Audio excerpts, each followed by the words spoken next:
Okay, good afternoon, everybody. So we learned how to basically compare different estimators. So if you have different estimators, we know that we can compare them in terms of bias or variance. And if we have two unbiased estimator, basically the one with a smaller variance is better one. Among the class of unbiased estimators, we showed that there is a bound, and if the variance of one estimator is the same as that bound, which we call it like Cramer-Rao bound, then that's the best estimator among those unbiased estimators. Okay? And the last criterion was if you have two estimators, one is biased, the other one is unbiased, or both of them are biased, then how we can compare them? We said we need to use a criterion called mean square error, which is the combination of both bias and variance. Next topic is how we can do estimations. So far, we assume that estimators are given, and we just want to compare them. So we have different method of estimations, method of moments, method of maximum likelihood, method of least square, and there are Bayesian methods and others. So the first three we are going to cover in this class. In this course, actually, the first two probably in this lecture, and the third one when we learn regression.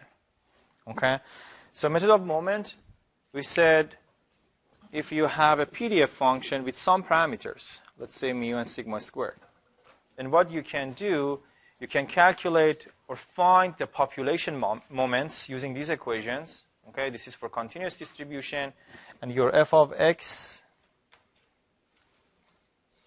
is your PDF function. Here, f of x is PMF function, probability mass function.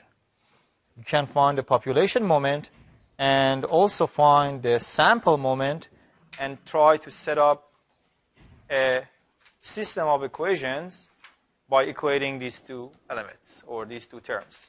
Okay? How many equations do I need? It depends on the number of parameters that we have in our distribution. Okay? For example, for normal distribution, we need only two parameters. Okay? And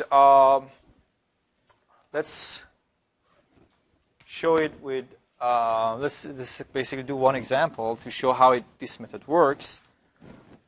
For exponential distribution, let's say x follows exponential distribution with one parameter, which is lambda. We want to use method of moments to find the estimator for lambda. So we need only one equation. Why? Because we have only one parameter. So I need to find mu prime 1.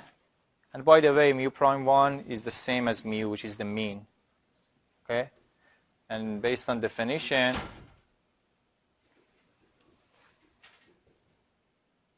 that's the way I can find mu prime 1. So what is f of x for exponential distribution? Lambda times e to the power of minus lambda x. So I need to basically find this integral. Okay?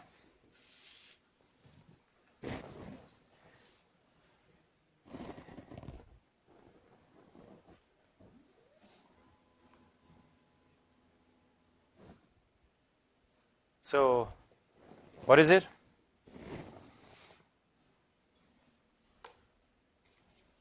Anybody knows? I'm sorry? No. 1 over lambda? That's the final solution. Actually, this is you need to do the integration by part for that one. And if you do that, like that integration by part, 1 over lambda is the solution to that integral. So at the end of the day, you get that one. And I trust you guys know how to do integration by part, right? Yeah. On that note, for the tests, things like we've had, like on the homework, there's kind of been like using some integrals, but using identities, like arctangent, things like that. So for the test, integration by parts, are we going to be responsible for knowing all those different types of identities and integration techniques? Let's put it this way. Integration by part, you need to know, and those facts listed in the end of the lecture note. That's it. Yeah. It's not going to be outside of that. But definitely integration by part, yes. Yeah. So 1 over lambda. So what is m prime 1, which is the sample version of that moment, based on the definition? M prime 1 is the summation of xi, I from 1 to n, divided by n, which is x bar. So x bar is equal to, based on the equation that we have here, 1 over lambda. So your lambda hat, you solve it for the parameter. Okay? And as soon as I solve it for the parameter, I put hat here because it's going to be estimator. Okay? So this is equation. I don't put hat here. But as soon as I solve it, then I have estimator. Because now I have lambda as a function of other stuff. Okay? Which in this case would be 1 over x bar. So my estimator is 1 over x bar. That's simple. So it means take a sample, take the average, and then reverse that. The inverse of average would be your estimator for lambda. Any questions? Is it clear?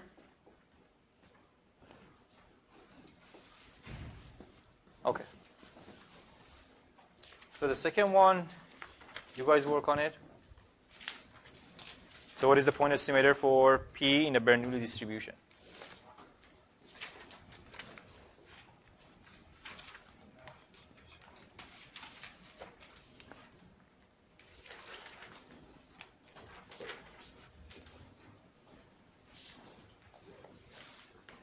In case you don't remember the PMF function for Bernoulli, the PMF function is p to the power of x, 1 minus p to the power of 1 minus x. And x is what? Is what? 0 or 1?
Anybody got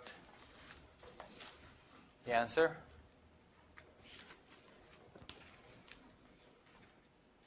So what is p hat? X bar. That's correct. So let's just start with mu prime 1. Based on the definition of mu prime 1, it's basically summation of x f of x on x, which is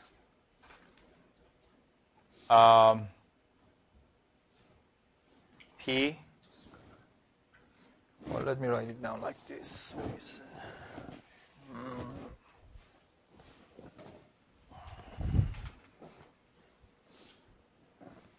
So x could be 1.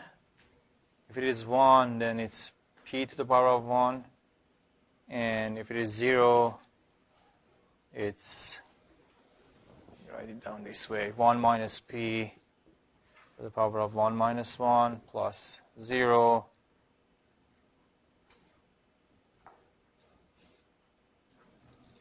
p 0, 1 minus p, 1 minus 0.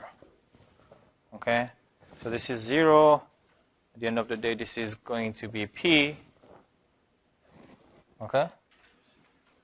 So the summation is only for 2 terms because x could be either 0 or 1.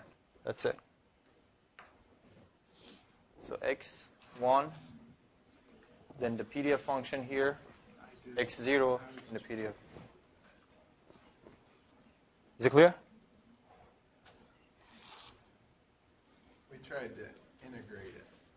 Oh, you don't integrate that. Okay. Yeah, Bernoulli distribution is discrete. Yeah, you're right. I don't know, like if you integrate that, what happens? The same thing? I don't think so. Yeah, I didn't know. No. Okay. So no integration here. This is discrete. Okay. So what is m prime 1? It's summation of xi divided by n, which is x bar. So m prime 1 is the same as mu prime 1. So basically, we have this equation, which means x bar is equal to p. Therefore, your p hat is x bar. That's it. That's simple. Is that going to be true for all of our discrete? Like all discrete distributions? Like Yeah. post? No. I believe the expected value for binomial is also p. Yeah. And No. For binomial is np. Yeah. For Poisson is lambda. For geometric is 1 over p. So it depends. For hypergeometric is more complicated. Any questions? Is it clear? Okay. So let's see what happens for normal distribution. Okay. For normal distribution,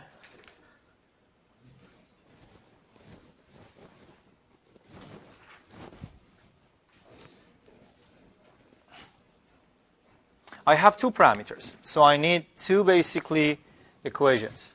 First one is m prime 1 is equal to mu prime 1. That's the first equation. Second equation is the second moment. Okay? Is it clear?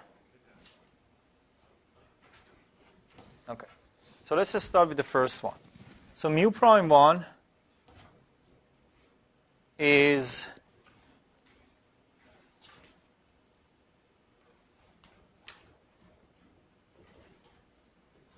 this is the definition of expected value.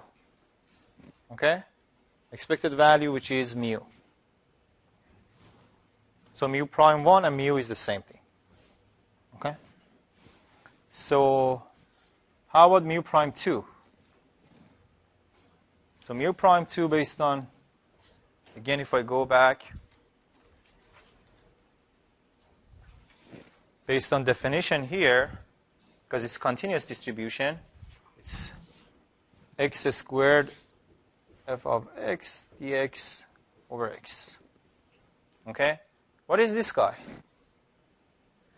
I cannot do integration, so it's not as easy as exponential distribution. Okay? It's normal distribution. But we know that, based on definition, this is expected value of x squared. Okay? This guy is expected value of x. That's the definition, which is mu. This guy is expected value of x squared. And now, just a small basically fact that I'm going to use is variance of x is always what? this guy minus this guy, or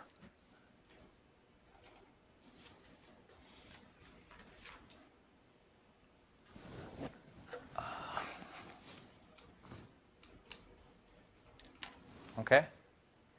So for normal distribution, I denote variance with what? Sigma squared. That's expected value of x squared. And this guy would be mu squared. Does that make sense? So I can write expected value of x squared as what? Mu squared plus sigma squared. Make sense?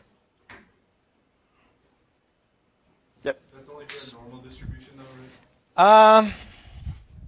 No, actually, this is everything I wrote down here. Always is correct for all distributions.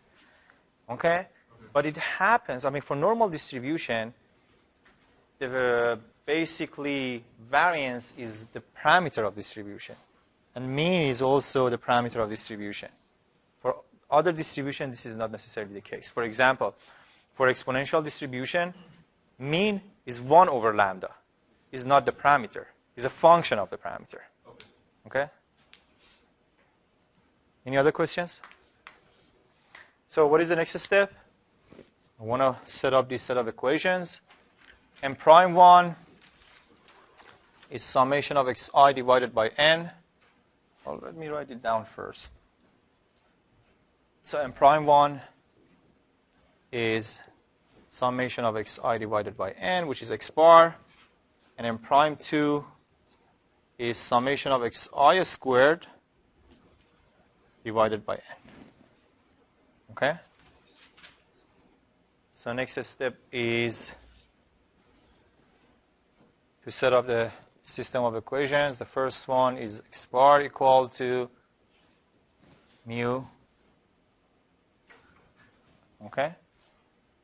And second one is summation of xi squared divided by n equal to mu prime 2, which is mu squared plus sigma squared.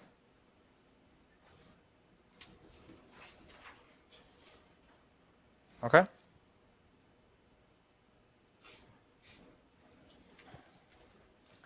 This is basically, it tells me mu hat is x bar. So I can estimate mu with x bar. That's simple. Second one, I just plug in here, this guy here, and then solve it for sigma squared. So sigma squared would be summation of xi squared divided by n minus x bar squared.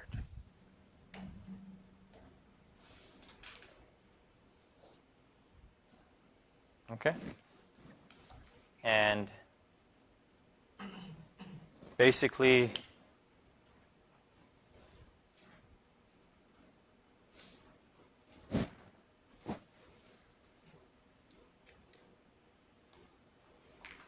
yeah, just double check.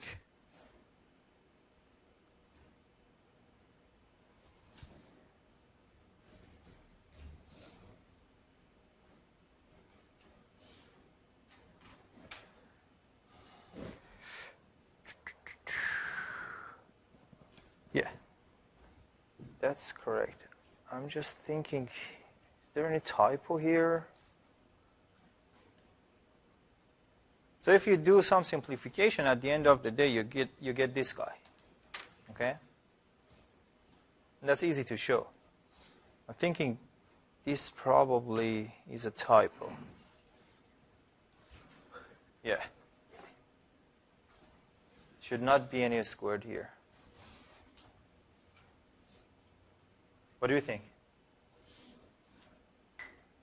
Should there be they have the same denominator over n on the PowerPoint, but your answer has one of them over n? No, we can basically have a common denominator. That's fine. Yeah, but then Yeah. I think this is a typo. This guy here. Okay? This is a typo. Because this is x bar, so it's x bar squared. Okay? Then, or maybe C. Why can't I?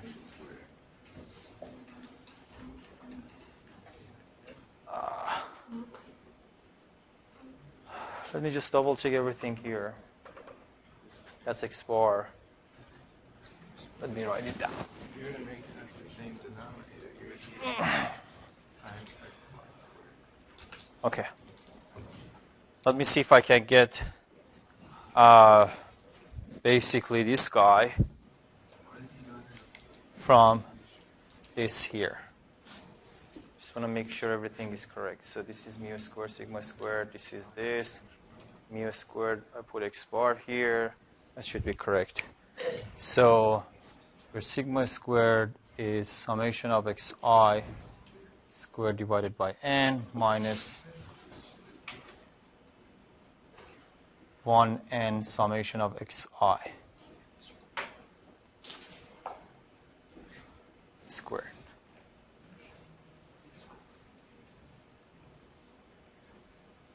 Yes, that's correct. So that would be summation of xi squared n minus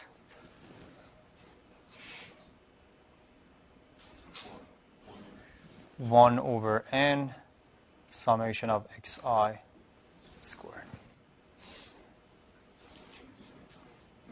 So, any difference here?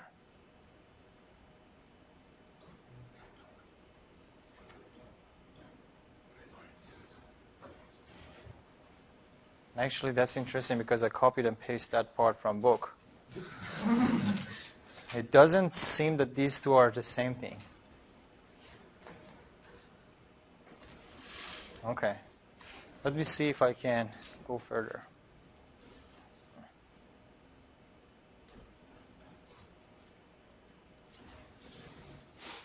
Okay. So what I'm going to do, that one is easier actually to show. That this guy and this guy are the same.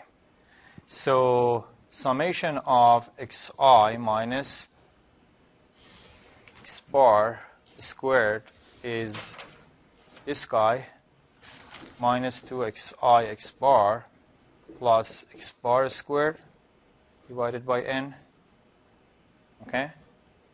So the first part is summation of xi squared minus 2x bar summation of xi plus summation of x bar, all of them I from 1 to n. I from 1 to n, from 1 to n, the whole thing divided by n. Okay? So, what is it? This guy, I can write it down as, or let's see. Yeah, I can write this down as what?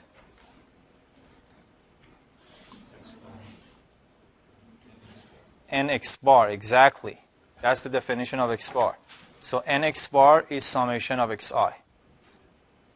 Okay? So I can write this down as summation, as Nx bar. Okay? So the first part, I don't touch it. The same thing. Minus 2 x bar times nx bar. What is this guy? N x bar squared.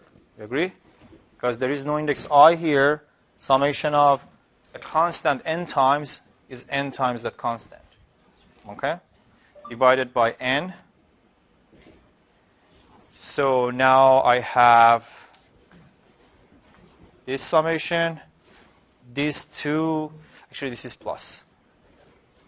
It gives me what? 2n x bar squared. N x bar squared. It's going to be minus n x bar squared. Is that correct? Divided by n. And that's basically summation of xi squared I from 1 to n divided by n minus x bar squared. This thing and this thing is correct. So forget about what book has. So this is wrong.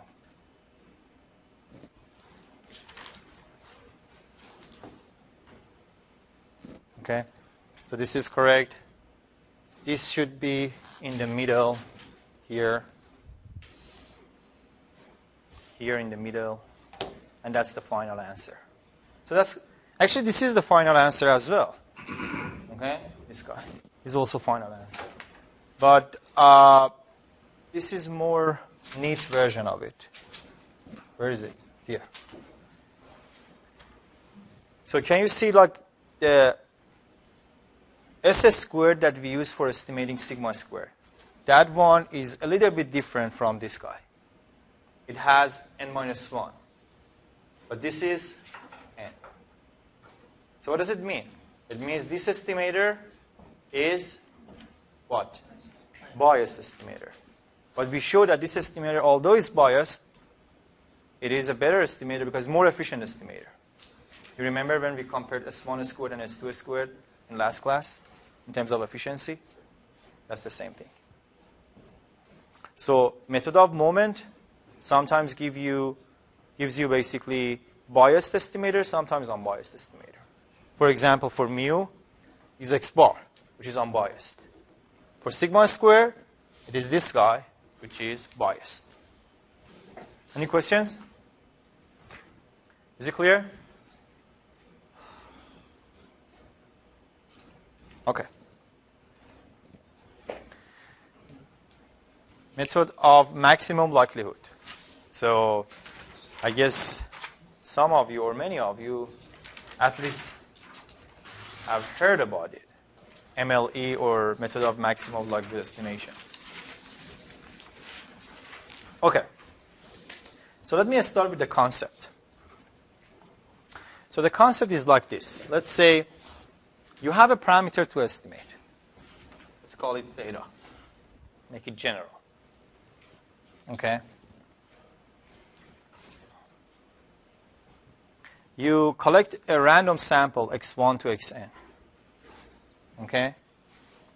So you say, I'm going to use this random sample and estimate theta such that the likelihood of this sample coming from this distribution with this estimated theta is maximum. Okay? Again. So in the maximum likelihood estimation, the concept is this. I have a random sample. Okay? And I use this random sample and come up with the estimator theta hat. Okay? This estimator theta hat, I can say, I estimate theta by theta hat such that the likelihood of collecting this sample from this population with this estimator is maximum. Okay?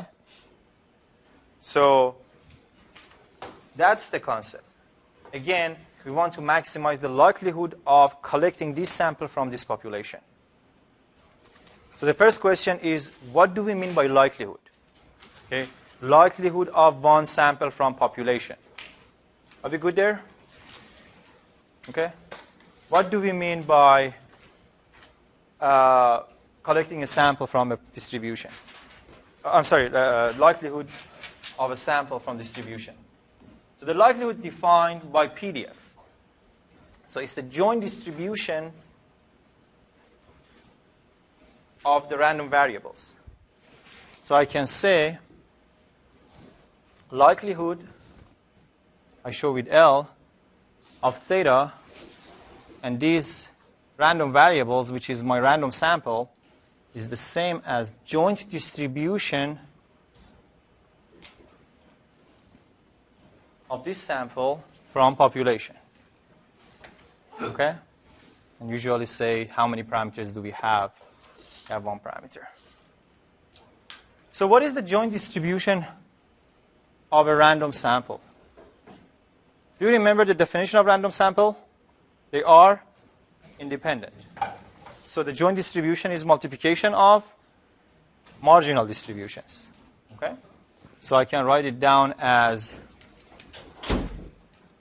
multiplication of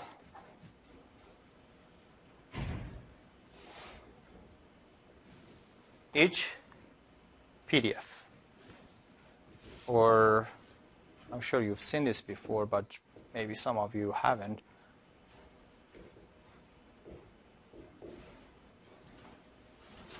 That's what I mean by this pi. Okay? So it's a multiplication of PDFs.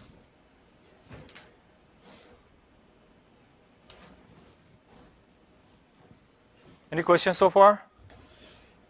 So what I'm going to do, I'm trying to find theta such that maximizes this likelihood. Okay? So if this is a likelihood function, so your x-axis is theta, as you can see. Your y-axis is basically your likelihood function. And x is the random variable. After observing that random variable, after sampling, then it's not going to be random variable because you see the numbers. So that's why it's only function of theta, not function of x. Okay? Because we assume that x is given. And by the way, this means likelihood of theta given a sample x. This guy here, okay, semicolon, that guy is given x. Okay? So that's the distribution. The maximum is somewhere here. So this would be my likelihood estimator. I'm sorry, yeah, my maximum likelihood estimator. And sometimes it's easier to work with the log of likelihood, log of this guy, rather than the original. Because most of the PDF function that we are dealing with are in form of exponents and exponential function. So if we take log, then it's going to be much easier. Okay? And instead of multiplication, we have what? Summation. Because log of multiplication is summation of logs. And as you can see, we can do that. Why? Because it's a one-to-one function, and the maximum that you get here is the same as maximum you get for likelihood. The maximum of log likelihood and likelihood is the same. Okay? Actually, same in terms of x-axis, not in terms of y-axis, but we don't care about y. We care about x. So the lowercase l is just log of likelihood? Yes, that lowercase l is log likelihood. And actually, this is what we have.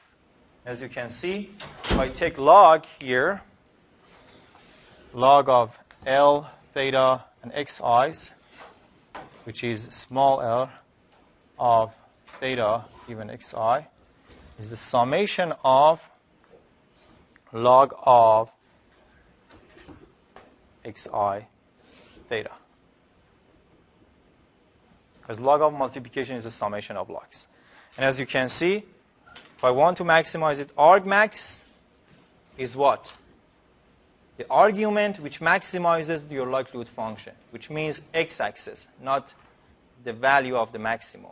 You know, it's x-axis. That's argmax. So argmax here is the argument of theta which maximizes your likelihood function, or log likelihood function.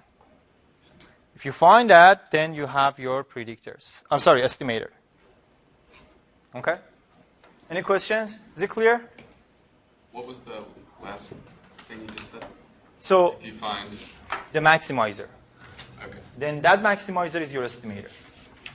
Okay? I'll show you one example. You will see how it works. So Okay? the argument that maximizes it is... Exactly. Exactly. The maximizer, not the maximum. Okay? This is the maximizer here. This is the maximum here. Okay? Any questions? Just, it's not important, but maybe some of you have this question, why I have theta here given x, and here is f x given theta. Okay? So that's just a formality of notation. The reason is when we are talking about PDF, we assume that we know the parameter. Okay? So what is the PDF of these random variables from the population with this parameter? But likelihood says, what is the likelihood, okay, given this sample? So basically, in this case, this is unknown, let's say. This is given. In this case, this is unknown. This is given. That's just a formality to show. Okay, let's just start with a simple example. Bernoulli distribution. So what I'm going to do, first step, we need to find the likelihood function and then try to maximize it. So for Bernoulli distribution, fx p is px1 minus p1 minus x. Okay? So let's say and 0 otherwise, and it's only for these two values. So likelihood of p given x1 to xn. Okay? Either I can do that or I can go directly with the log likelihood. So let me go with the smaller L, which is log of f of xi given, in this case, p. Okay? So let me start with log of this guy. Summation of I from n, log of p. This is xi. So it should be p to the power of xi times 1 minus p, 1 minus xi.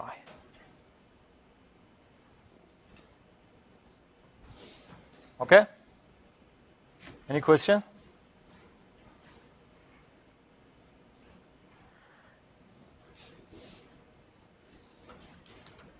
One to n. And this is multiplication, which would be log of summation of logs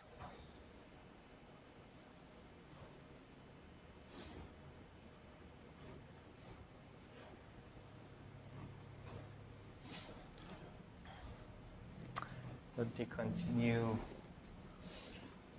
right here. Maybe here is closer, would be better. I from 1 to n. So we have exponent here. Can take it out, and it gives me something like xi times log of pi. And 1 minus xi log of 1 minus pi.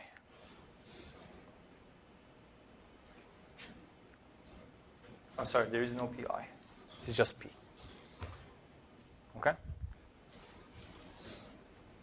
Any questions? And the summation is for the whole thing.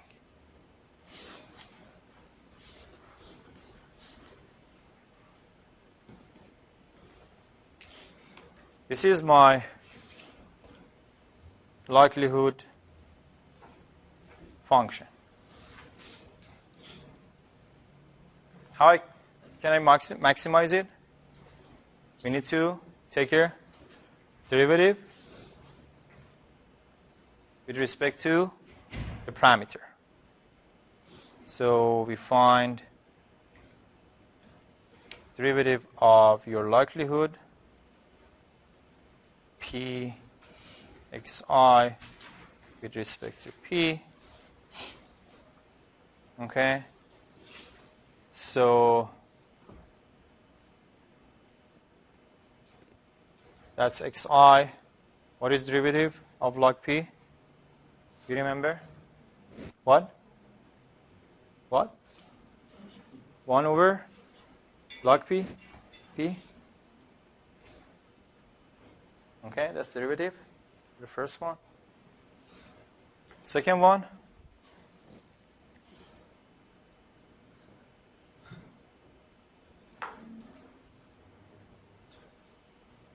one minus xi is the constant, and maybe this one.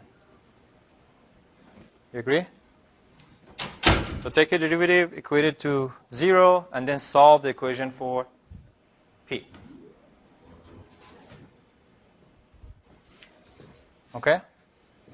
Does it make sense? Any questions so far?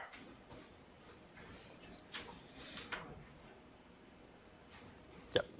What do you do with that summation of I equals 1 to n when you're solving? Oh, when you take the derivative of summation is the summation of derivatives. You agree? So I just take a derivative, don't touch summation, apply derivative first, and then finally I apply the summation.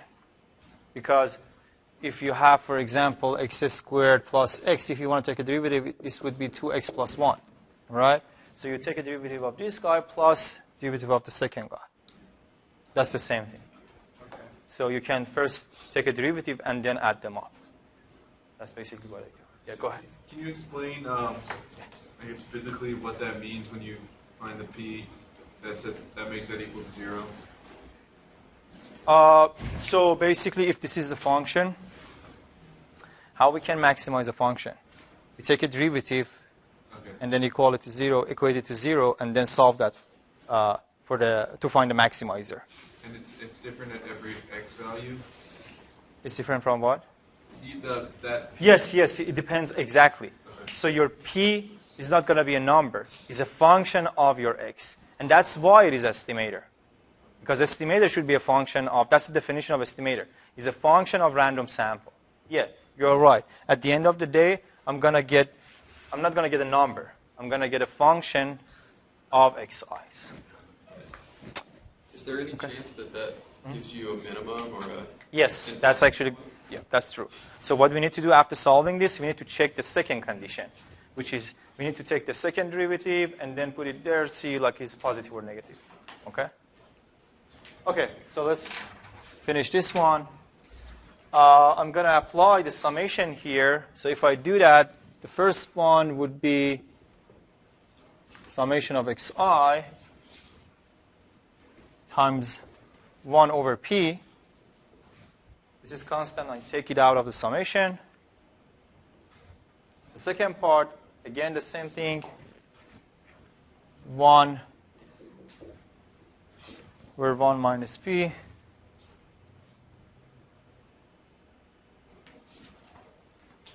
times, okay, summation of this guy. Let me write it down.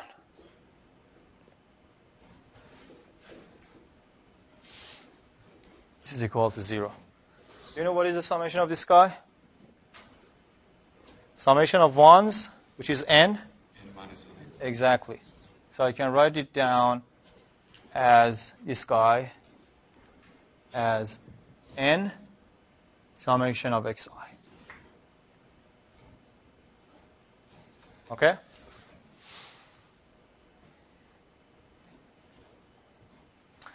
Yeah, I just erased that. But anyways, summation of xi is what? N times x bar. So this guy is n times x bar minus 1 over 1 minus p times n minus summation of xi is n times x bar equal to 0. Just write it down here if you don't remember. So n times x bar is summation of xi. And so what I'm going to do, common denominator. So 1 minus p times n x bar minus p times n minus n x bar equal to 0. Okay? And so numerator should be equal to 0, which means 1 n bar x minus p n x bar minus Pn minus P or plus P and x bar equal to 0. Cancel out these two. At the end of the day, my P is equal to x bar. As soon as I solve it, then I put the hat sign because it says this is my estimator. Estimator is x bar. Do you remember the estimator x bar when we used method of moment? The estimator of P when we used method of moment was the same thing. But it was just one line. Here is a little bit more than one line. Yeah. So the same estimators. Any questions so far? Yeah. So they have different properties. Okay? So MLE is very popular because all we basically talk about the properties that MLE has. Method of moment doesn't have those properties. Method of moment, I think, advantage is simplicity. It's very simple to basically derive your estimators. But likelihood has very nice properties. For example, you can claim that the likelihood estimators, when n increases, follow a normal distribution. It doesn't matter which distribution you're talking about. If you're talking about exponential distribution, but your likelihood estimator for lambda, which is for exponential distribution, when n is large, follows a normal distribution. That's a basically very good result. Okay? For any distribution that is valid. But for some cases, method of moment and MLE give you the same result, both of them. But in some cases, they have different results. Okay. Just we need to show that the second derivatives also is basically positive or negative? Negative. And if you do that, I'm not going to do that, but let's see. Not a bad idea to show it for first time. So let me do the second derivative condition. So this is called first order condition in optimization. And the second order condition is take the second derivative, replace this guy to see if it is positive or negative, or 0. That shows if it is maximum, minimum, or saddle point. Okay, so let me do the second derivative. Second derivative of your likelihood function.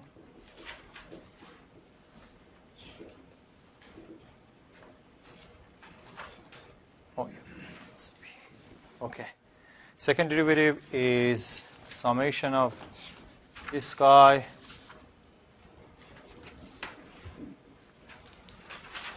Can we not just start with an x bar? Yeah. I wanna use this one. I want to take a second derivative here. Okay?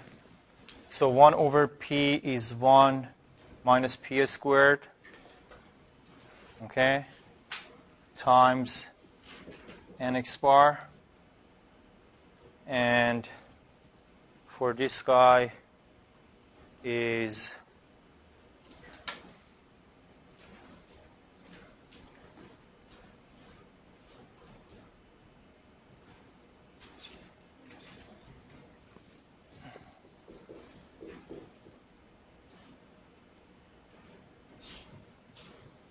Is it correct? I hope it is correct. Okay? That's the second derivative.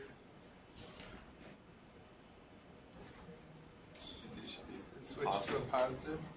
There's a negative P. Yeah, that's good. What is it? I'm sorry.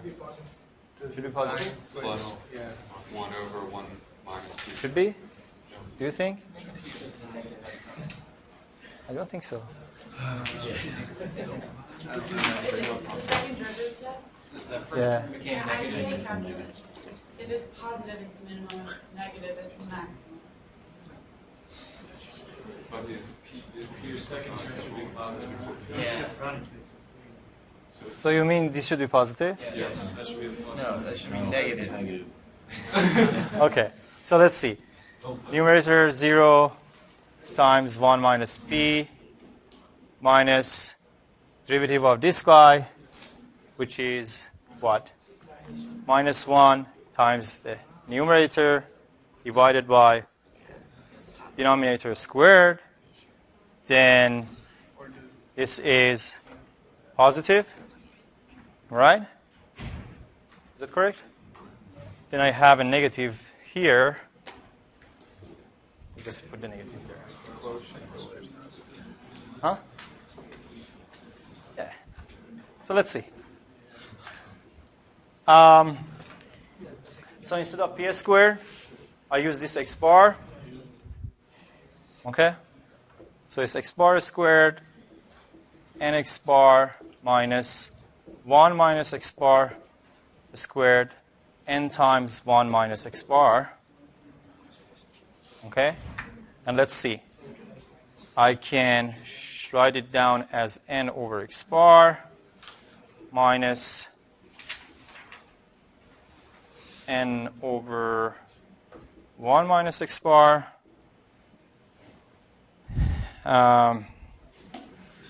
minus n. This is 1 minus x bar times x bar. And this would be 1 minus x bar plus x bar. It's minus n.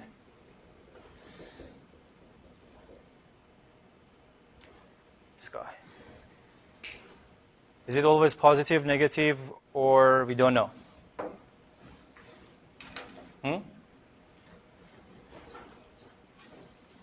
Anybody? Positive, negative, or we don't know? Why always negative? This could be sometimes negative, sometimes positive. Why? X can only be 0 or 1. X is always 0 and 1, so this one is always positive. N is all positive, so this one is negative. Therefore, the point that we got is maximizer is x bar. Okay? If it was positive, then it was a minimizer. If x is 1, isn't that undefined? No, actually, that's actually very good observation. So if all samples that you get, okay, if all samples that you get, all of them are 1, then you cannot estimate that. Because this one, as you can see, it's 0. Okay? So your P is between 0 and 1. It's not 1. Never is 1. Okay? So it's between 0 and 1. But in reality, if your sample is always 0 or always 1, then you don't have a good random sample. So you cannot estimate that. Could that mean that your distribution, your assumption about the distribution was wrong? Instead of a Bernoulli, it was a uniform? No, actually, it means that you need a larger sample. So you continue sampling until you get 1, 0 at least. Yeah, that's true. And or continue sampling until you get at least 1, 1. Okay? Any questions? Sorry, I went over time. I'll see you on Monday. When we are done with MLE, then the rest would be a little bit easier or more applied, I would say.